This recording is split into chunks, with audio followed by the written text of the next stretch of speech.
Hello, Paul Pluta channel. I'm the method actor who plays Archie Luxury. Today I'm doing paid reviews, and this is from Thomas. Hello Archie, love your channel and watch all the time. If I'm not mistaken, I think that in some past videos you mentioned that you used to work at a jewelry store.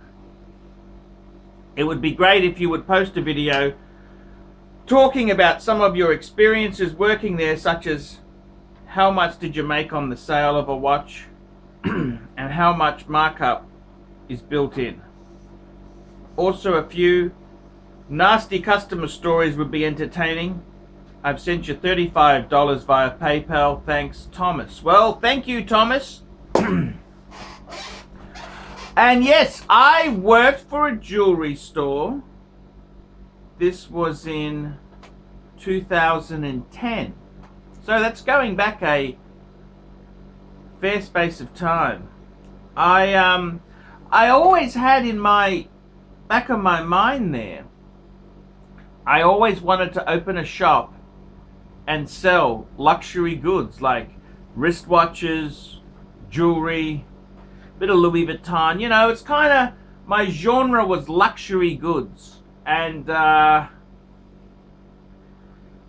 a firm believer that you should try and test the market before you jump head first in. Before you take out a bank loan or mortgage the house, commit to a lease in a shopping center, you're better off to try and see if you can work in one to gauge what is it like.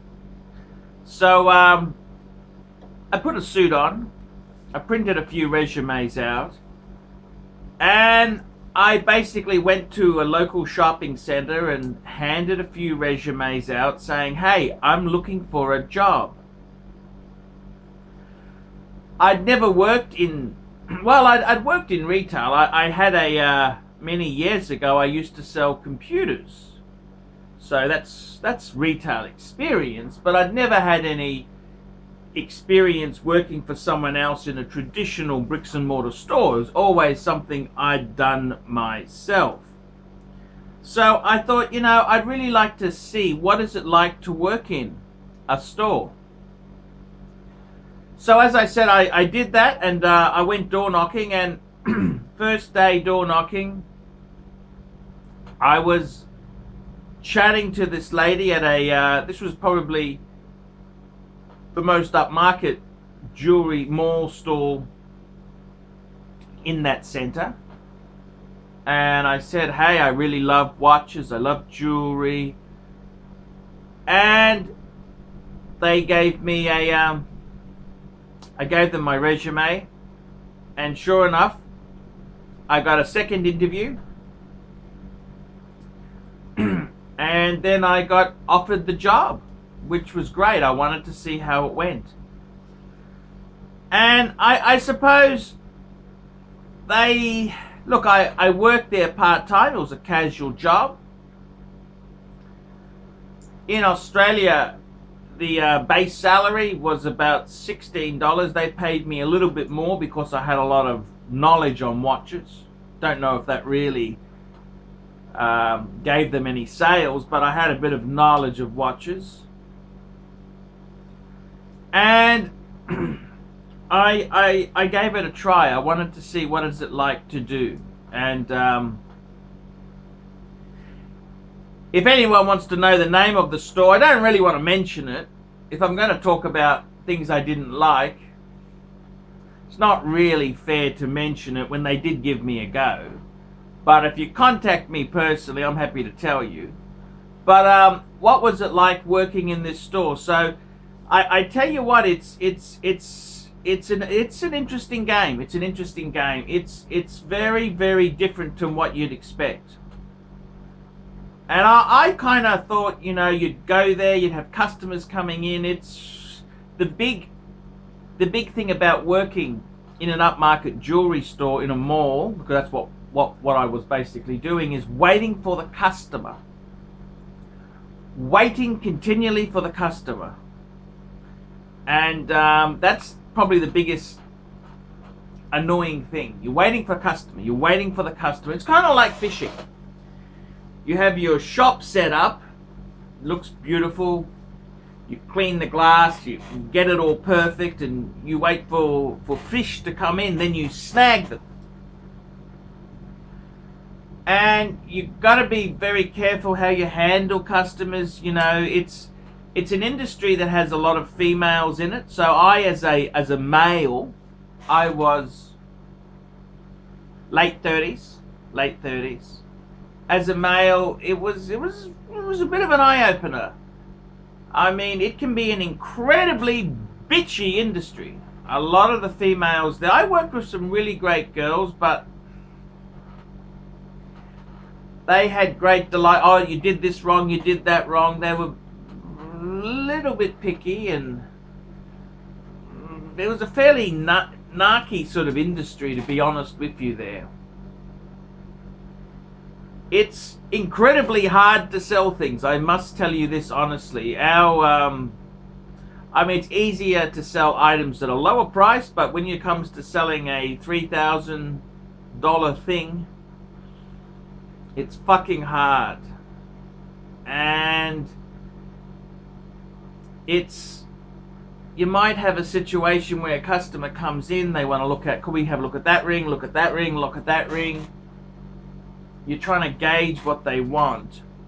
It's you've got to be careful with the security. Security is very, very important.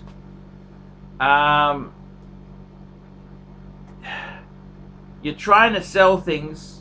Quite a lot of tire kickers. A lot of tire kickers came in there. I can tell you that much there for sure. A lot of fucking tire kickers. I mean, when you're doing it part-time, it's very difficult. Sometimes you'd have a customer, then on your day off, they'd come in, they want to talk to you, and someone else snags this. It's always fucking, it's very hard. It's very, very hard. You can't dismiss any customer. You've really got to try your best. Always be super nice and friendly, and sometimes you just want to tell them to fuck off. It's a tough game. It is a very tough game. It's a hard game, and I mean, you certainly learn a lot. Like you're constantly cleaning the glass windows, methylated spirits and water. That's what they used a mix of to try and clean the glass. You're constantly cleaning fingerprints off the glass, and you're waiting for customers. And even though these shops, they look so comfy, you're told you're never allowed to sit down. The seats are for the customers. You, as a staff, are never allowed to sit down. So at the end of the day, your feet really, really hurt, because you're on your feet for the length of your shift. And I mean, it's kind of nice. You're in a nice environment. You're wearing nice, smart clothes. The other staff get very bitchy, particularly when sales were pretty shitty. When things were shitty and they were really tightening, they'd all pounce on the customer as they came in. You'd be cleaning the window. You'd be encouraged to try and have a chat with the customers. And I got to tell you, in all honesty, it's fucking hard. It is very, very hard. I mean, you have no idea how difficult it is to pay rent. The rent in these shopping centres in Australia is like $100,000 a year. It's like $2,000 a week. It's a struggle. It is very, very much very hard to break even. I will say that much. You've also, the other staff you work with, we always needed 2 staff, so someone could go and for the toilet break, and you know, you'd try your best there. It was tricky. Like, you'd get there in the morning, and the first thing that would happen is, okay, so you come in, then you got to put all the stock out because it's all in the safe. So you'd immediately do the windows. So they had all this stuff you had to rearrange in the windows. Once you've done that, then you'd go and clean the glass at the front. Clean the glass. Then once you've done that, you would hopefully have had a couple of customers come in. You always, whenever a customer came in, you'd write up and could I have your name? John Smith. Okay, you put it in because that was your sale, if they bought anything. Then you'd clean the glass. You'd have little jobs, stock would come in, or you'd have certain procedures to send stuff back. You'd have certain things you'd do. There'd be a daily delivery. You'd have your repairs that would have to go out, and I kind of when I worked there, the margins were high because the expenses were astronomical. So they used to use as a multiplier 2.6. So if it cost $100, they'd multiply it by it'd become $260. Very expensive indeed. Very, very high margin.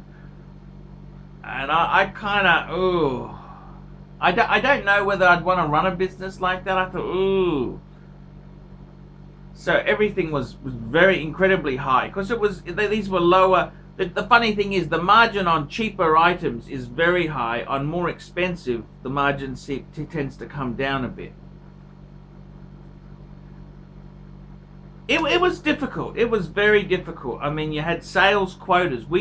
You could earn commission if you met your budget, which, to be honest with you, was fucking hard. It was very, very hard. Very, very hard indeed. You'd always be encouraged to bring friends in, anything to get sales happening. It was fucking hard. Even though I knew a lot about watches, the range we had was so fucking boring. We had Seiko, I think we had Citizen, and our high-end brand was Midas. Mido, which they're an okay brand, but they're not a high-end brand. People really wanted things like Tag Heuer. That would have been a great brand to have, but we didn't have that. We had Mido, which it's just an ETA type brand, Swiss brand. Yeah, they're okay. They're shitters, really. I mean, I'll be honest with you. They're not a Patek sort of or Rolex sort of level there. And it's fucking hard having a shop there. You put all this. I mean, they had a shop fit out. That shop fit out would have been $250,000, $250,000. You have all this money in stock. Probably, I thought their stock was very, very short. I didn't think they had enough stock. And it was always difficult because, they asked us for ideas. Say, hey, things are slow, give us some ideas, and you'd write some ideas up. They only listen to what they want to do. They don't listen. They don't take criticisms too kindly. Like I said, look, you're a jewelry store. You need to have half carat, 1 carat. You need them in. You need half carat in round brilliant cut. You need a radiant cut. You need white gold, yellow gold, rose gold. You need to have 10 of these things in. You need to have 3 or 4 of these things in each category. So you might have a half carat, 3/4 carat, 1 carat, 1 and a bit, 1 and a half. You'd have to have round brilliant.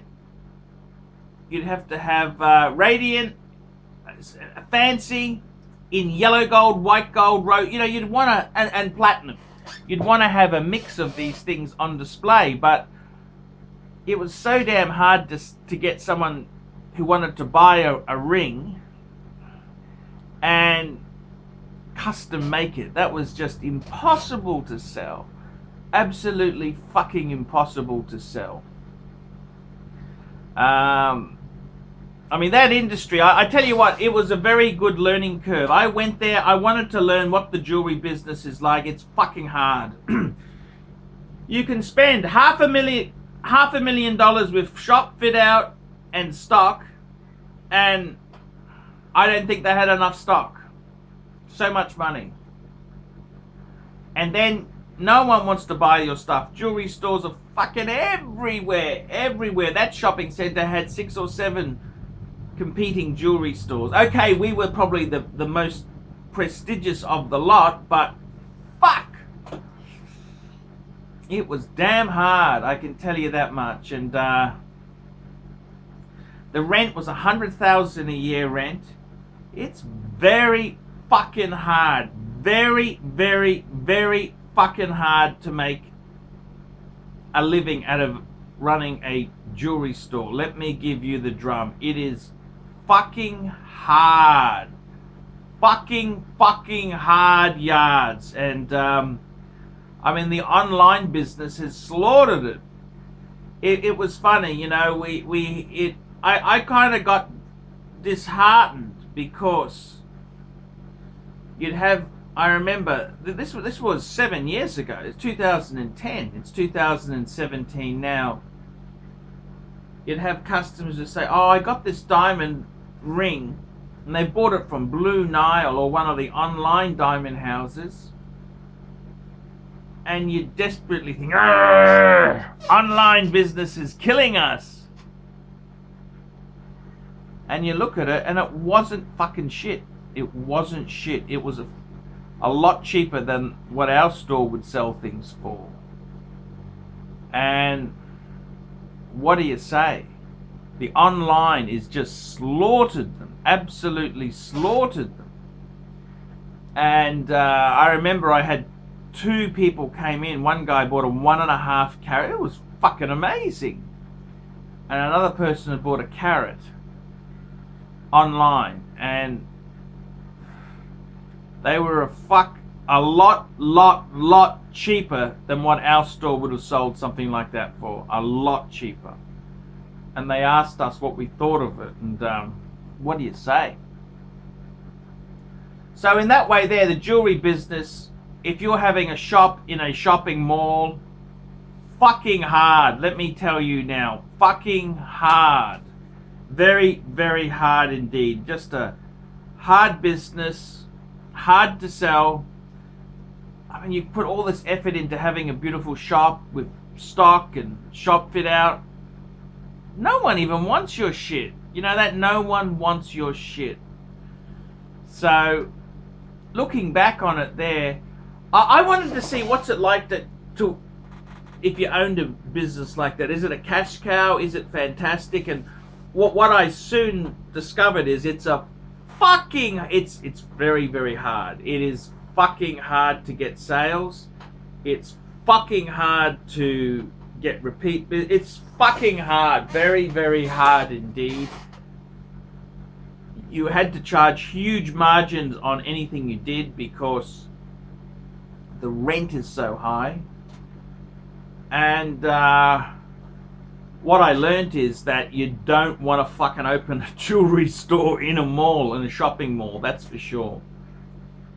The customers, did I have bad customers? Look, most of, I've got to be honest with you, you're going on a friendly way. You're trying to sell them shit. You don't say, "Hey, you look fat." You're trying to sell to them. I got to be honest with you. Most customers were fairly reasonable. Most customers are fairly reasonable.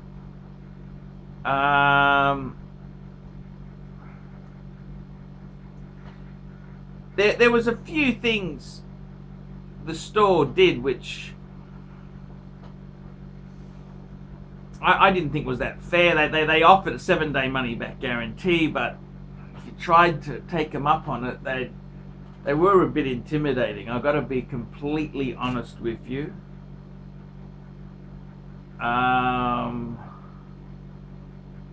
Yeah, so, but I mean, I would never have offered that money back guarantee. I don't think they needed to do that. I think that was stupid to do. But anyhow, the shop itself, it was a great learning curve. It's great to see how it is to run a shop, and it's fucking hard. They are dying. These mall shopping, you can see why shopping malls all over America are dying out, because the fucking online guy can slaughter you,